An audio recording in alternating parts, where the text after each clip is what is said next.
Me mo kwa Badwam TV Badwam health tips. So me di afia amankwa tamaklo na wotwi yedi nkomo e de afa dwodwo yare stroke eho.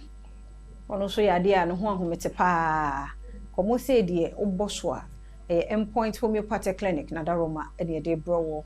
So what's our condition ni bi na be ma prostate unko check ya yenko endpoint ho. The number ni 0244867068. And also my boy room Ewoga North. Principal nursing officer Betty Usu ansa say na wachi o kire ya dia fa stroke ehu. Oba ene so yemu akwaba. Yeah. That's it. See a ball prumaje enso. Stroke de yatia bono tofa e kire ye nne na fe na wachi mu yento yenkomo so stroke no condition be. Me da say mechia etifo ni na ne ahwefo.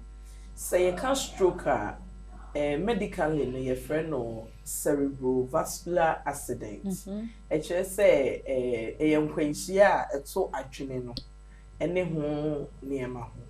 Nti eba ne saa emma adwene no bia e wo say control no adwene na wo say control me nsa nifa and e wo say control me nsa benkuma. Into me emma no enye adwuma. Okay. Nti ne your friend no ahodwodwo and say stroke. Okay. Ebra ejina niema mienu so say moja into me nko adwene ne ho baby kro na e control parts of the body no. And I say enam say bibi na esi kwan e dey moja to na clot na esi kwan. And I say baby atochema ama moja enwunu. Okay. And no your friend no hemorrhagic if it's a moja na etu nipa no. Okay. Eba ne sa e manipadua ne ho baby adwodwo. Into me nye adwuma te se ne wo se eye adwuma. Na wo first stroke yarewa na esa make am say hemorrhagic and I say blockage ischemic. Wo from stroke yare na eye mojabro so sanso ene mane papa most cases no eye complication of hypertension. E hwese na ne BP no e wo stroke ba wa control. Okay. Ufa entini na moja na efemu na srade adori mu bebre enti moja ni ntumi ndie fusane ye enko brain ne parts na be control body no enti se body no brain ne parts na nya moja ewu because moja na aduane wo inframa oxygen so wo se ne be ye be ma part of the brain no aye rich na survive but moja ni ntumi nko enti part ni wu a nipaduane parts na control so into being control.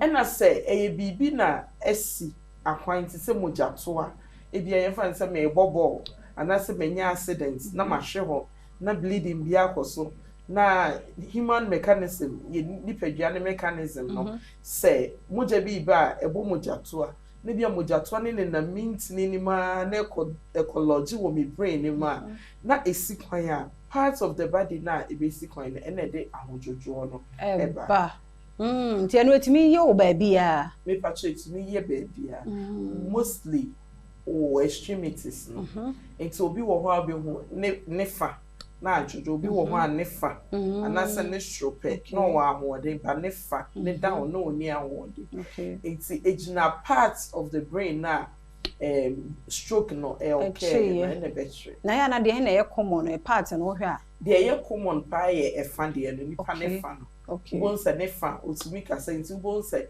na no ne fa no aha ye normal ba ha na achia kakra okay enfonsi ho nyame ya do wo kire beto aso na wotwi woni edi sa nkomo ne da say mama beti ogusu ansa na e kire ya de na wotwi ye kasa fa stroke ho men kasa wate abre medofo na woni mmire because ye didi ye numu ye nimmire a fonso we be nipadua no ho akwafa abreye ti yesro ye ntie sankomo wo ye nche simenum ne awie na wanya ho akwa adwuma so enu nti ene dwumadi ye de abro Badwam eso anopa bia sima 5 minutes ne awie fasedama endpoint mame na da romanti ne yenya kwan ne akomodin panifo edi nkomo etise friend was 0244867068 nkomo we friend no obaboa wo se wo sa condition ni bia obehwe oye pa ochena se nkwane ahodin wo yemu a ebe se hia